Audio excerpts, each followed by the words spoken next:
Disappointed in President Putin. I thought he would get this thing over with. He should have had that war done in a week. Are you a paper tiger?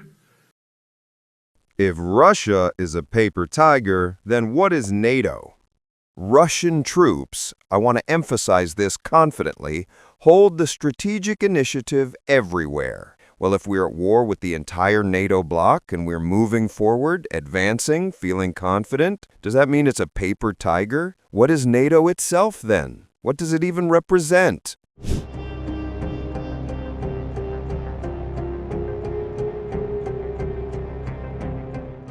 So I think we'll get that done, but that's turned out to be the toughest one. I'm so disappointed in President Putin. I thought he would get this thing over with.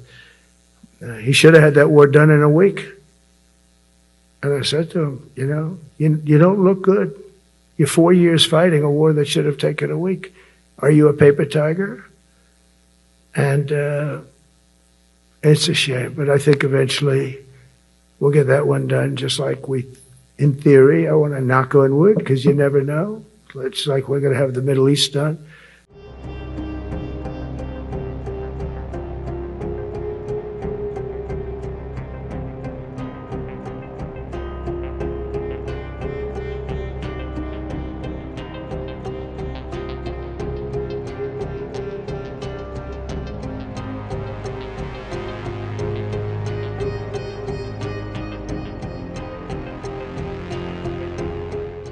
Our proposals in 2008 and the subsequent ones, including in December 2021, have been ignored and continue to be ignored to this day.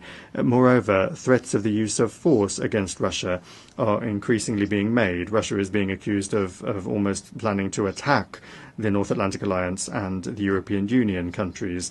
President Putin has repeatedly debunked these provocations. Russia has never had and does not have any such intentions. However, any aggression against my country will be met with a decisive response.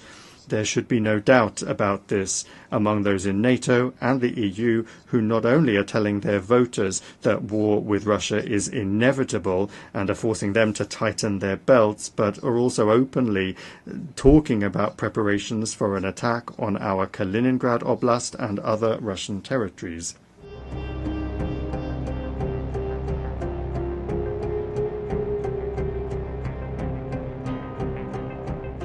Meeting, there were many points that we agreed on, most of them I would say, a couple of big ones that we haven't quite gotten there, but we've made some headway.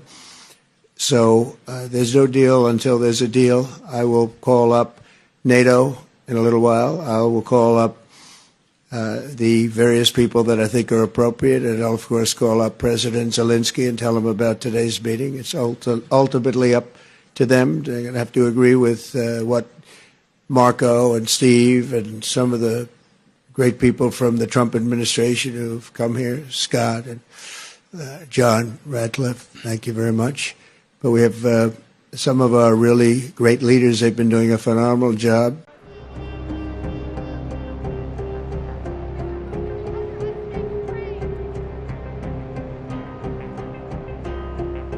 Are you ready to move to the second phase of sanctions against Russia or punishing Putin? How was your call with the Prime Minister? The U.S. has done 7 of them. The one that I thought would be easiest would be because of my relationship with President Putin, but he's let me down. He's really let me down. It was going to be Russia and Ukraine.